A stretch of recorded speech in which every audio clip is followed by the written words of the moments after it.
Hello friends, आइए school level की एक बार बात करते हैं। और आप मुझे ये बताइए कि आपके अनुसार बच्चों की जो परफॉर्मेंस है, जो मार्क्स हैं, वो किस चीज़ पे डिपेंड करते हैं। तो बच्चों की परफॉर्मेंस पे बहुत सारे इंडिकेटर्स होते हैं। हम उनमें से एक ले लेते हैं कि उनका मोटिवेशन लेवल कैसा है।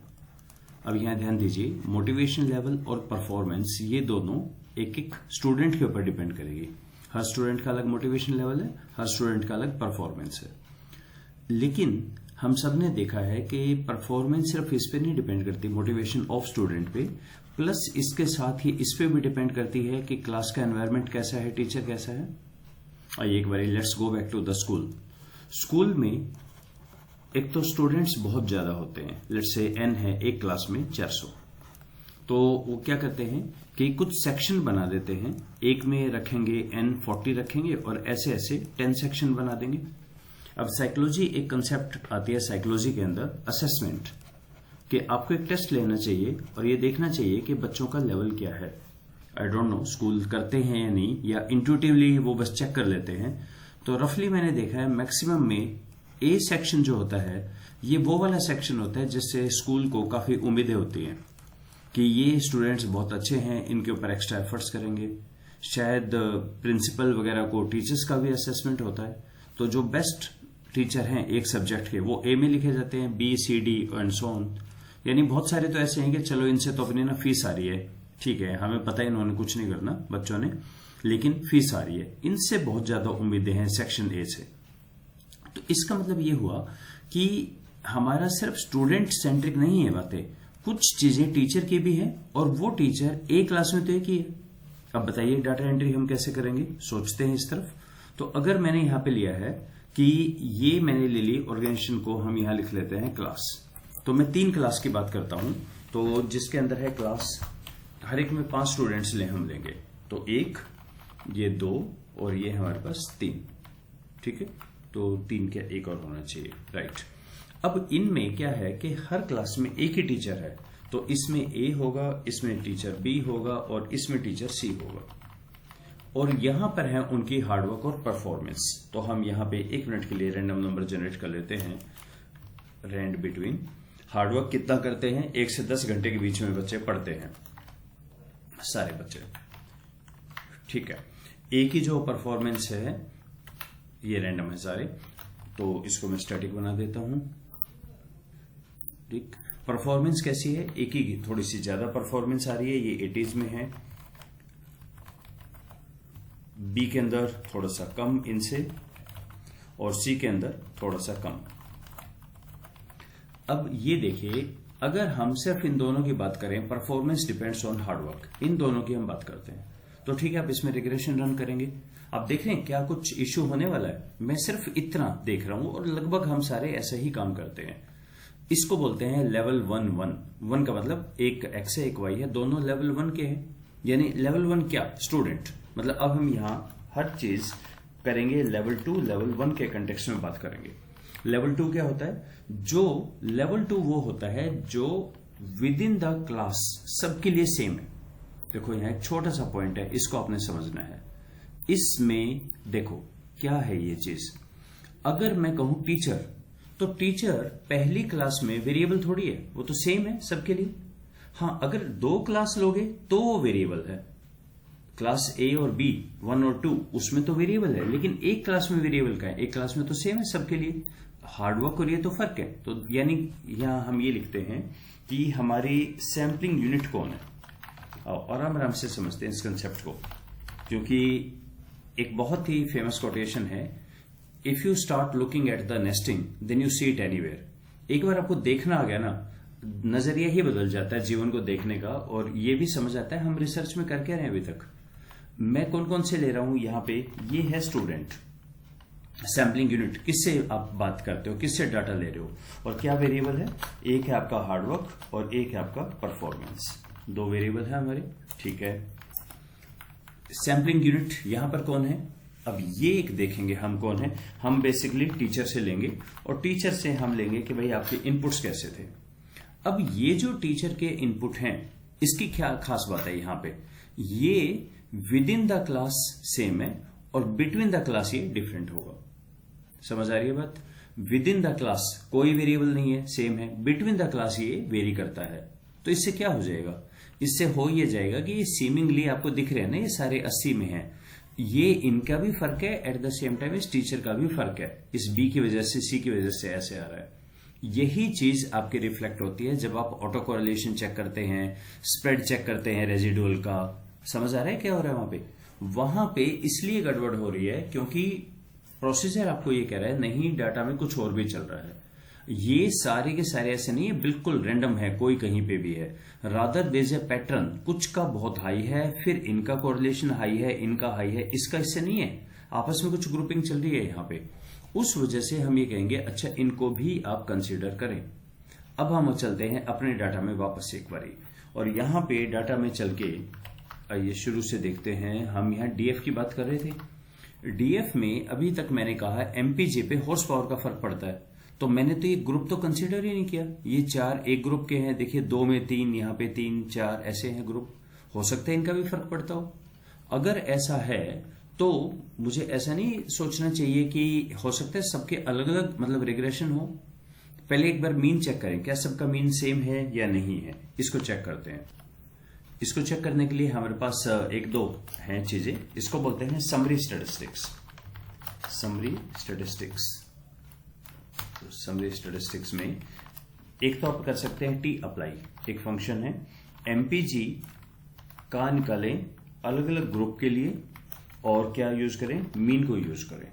इसको मैं बोल रहा हूं, तो इसने कहा ग्रुप नॉट फाउंड। हाँ, ये काफी कॉमन प्रॉब्लम है, इसको बोलना पड़ता है डाटा डीएफ के अंदर है, तो इसने कहा अभी भी नहीं मिला, कोई बात नहीं। तो हम करते हैं यहाँ पे डीएफ का एमपीजी। आई होप अब ये काम करेगा। समरी स्टैटिस्टिक्स अब भी एन ओके, कोई बात नहीं, एक बार मैं चेक कर लेता हूँ डाटा मेरा ऐसा ही है कि नहीं। हेड में बिल्कुल ऐसा ही है, ग्रुप है, तो मैंने कहा टी अप्लाई एमपीजी, तो डीएफ का एमपीजी डीएफ के ग्रुप के अनुसार निकालो। ये आगे तीनों, पहले ग्रुप की मीन है 21, दूसरे की है 18, तीसरे का 19, चौथे का 13, 27। देख पा रहे हैं आप?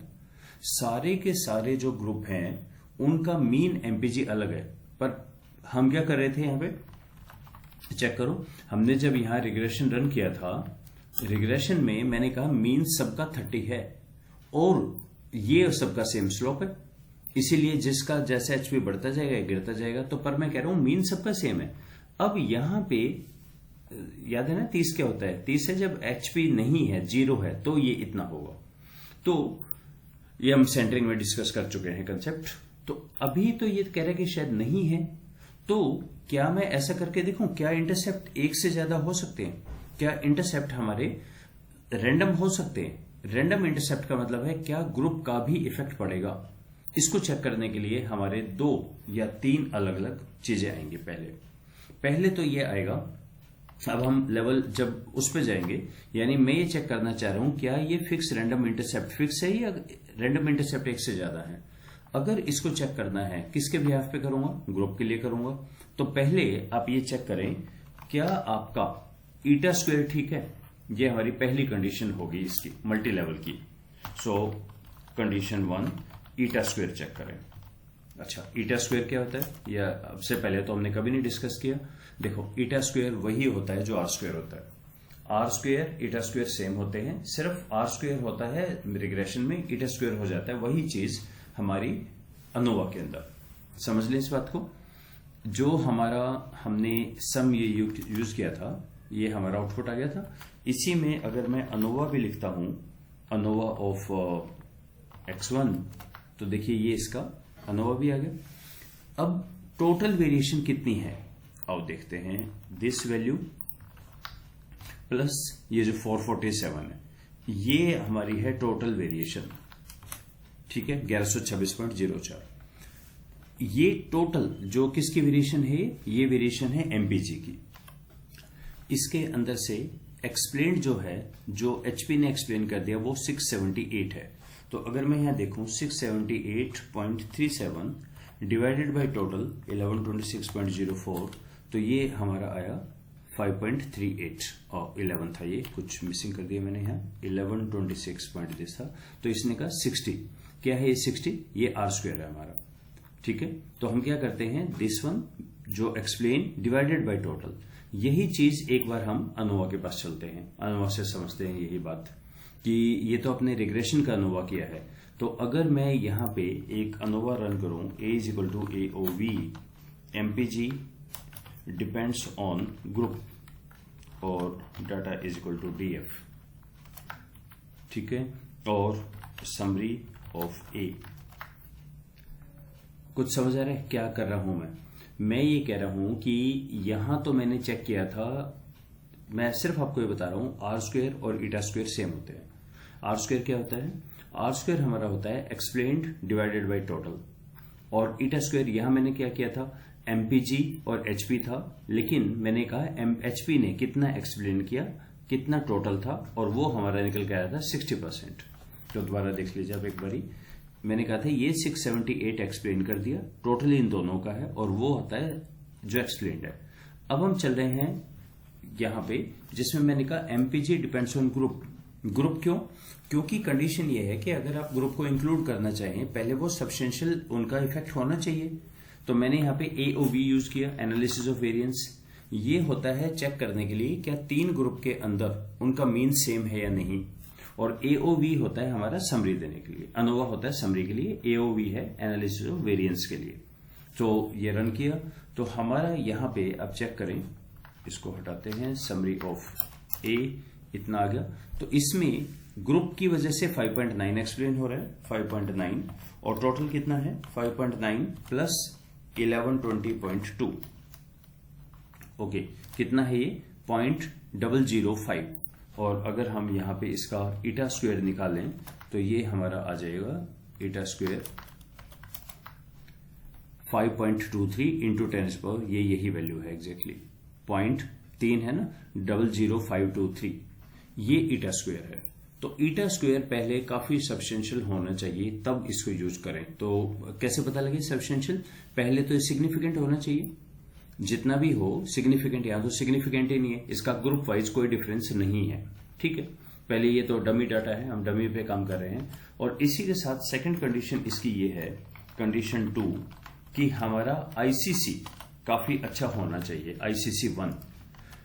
ICC 1 क्या होता है, ICC 1 होता है क्योंकि आप ये डिसाइड कर रहे हैं कि रैंडम इफेक्ट, हम रैंडम इंटरसेप्ट लेंगे, तो रैंडम इंटरसेप्ट के लेने से कितना एडिशनल आर स्क्वायर एक्सप्लेन हो जाएगा, ठीक है।